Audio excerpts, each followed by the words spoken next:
Thank you very much. It's a pleasure to be here on behalf of the governor. The governor strongly supports alternative energy. He is thrilled by this bipartisan effort, and also I think very important to note that both leaders in the House and the Senate are moving forward on this piece of legislation. He looks forward to working with this group of legislators in both the House and Senate in support of this legislation. The governor has, since really 2004, when Representative Ross and Senator Erickson, with the help of others, passed the Alternative Energy Portfolio Standard, understood that future Pennsylvania is very much tied to energy. And the governor's had a couple of really important goals. One is to make sure that Pennsylvania is not only a place where clean energy is used, but also a place where clean energy is produced. We're after, to put it simply, jobs. And the alternative energy sector happens to be one of the parts of our economy, both the national economy and the world economy, that is growing and growing rapidly. It's growing with wind, it's growing with solar, and it is also going to be the case that the world is going to have to come to a set of technologies that captures carbon and stores it in order to deal with the challenge of climate change. There is really no other way of dealing with that challenge without using all of the tools that we now have and developing some new tools like carbon capture and storage. So the governor is absolutely sure, based upon our experience over the last 5 years, that these investments and these policies are creating jobs. Indeed, we've created thousands of jobs in Pennsylvania, from Pittsburgh to Philadelphia. There are Pennsylvanians today earning their daily bread in factories and in offices that are helping to produce clean energy. This bill will make sure that Pennsylvania remains competitive with other states. Since 2004, many states, very frankly, as I think Senator Erickson and Representative Ross pointed out, have leapfrogged Pennsylvania. In 2004, our bill was on the cutting edge, but 5 years later, we're not. We're trailing at this point. And we absolutely have to send that signal to the marketplace that Pennsylvania will remain competitive with more than 20 states that are seriously competing for this investment.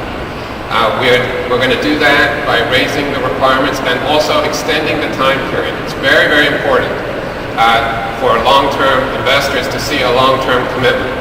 So extending the time period of the existing alternative energy portfolio standard to 2026 is actually a critical signal to the marketplace that Pennsylvania is a secure, good place to do investment. And in these times when investor confidence is shaken, to say the least, we have to make sure that we're sending those kind of signals to investors around the world who are looking at Pennsylvania and deciding, are they going to invest millions and millions of dollars, bring thousands of jobs to Pennsylvania, or are they going to go to Texas, to New Jersey, or perhaps to other countries even? So we must be competitive for jobs. Now, the second reason the governor's been so focused on alternative energy, other than jobs, direct jobs in the business, in factories associated with alternative energy, is price. We've seen what happens when we go to sleep on price. We've seen incredible volatility in the price of oil, but we've also seen that price volatility in natural gas and coal. Indeed, the volatility that we've seen in fossil fuels creates a continuing threat to our economy. It's very, very difficult for businesses to cope with an oil price that in the space of 12 months can go basically from $70 in January of 2008 to $147 in July of 2008, and then down to as low as $33 in December of 2008. You really just can't manage that. The Alternative Energy Portfolio Standard is a way of diversifying how we make energy and how we consume energy, and smoothing out some of the price volatility that would otherwise occur. Why is that the case? Well, these technologies use fuels that are something other than fossil fuels.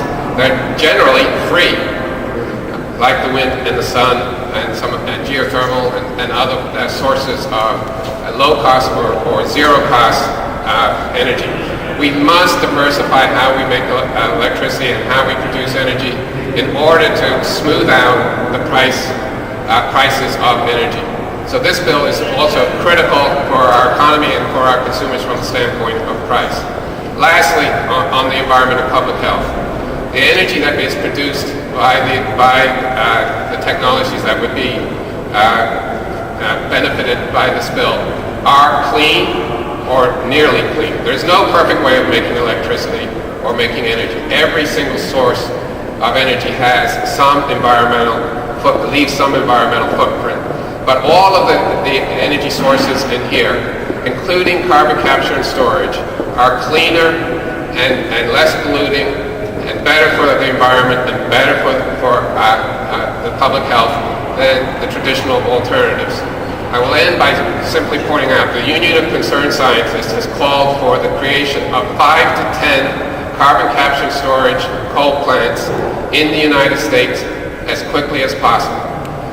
The IPC, the Intergovernmental Panel on Climate Change, has also called on the world to create carbon capture and storage power plants because they know that the problem of global warming cannot be solved without this technology being I want to emphasize the word part of our future.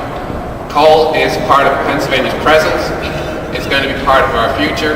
This piece of legislation will ensure that coal can provide economic benefits and also climate benefits.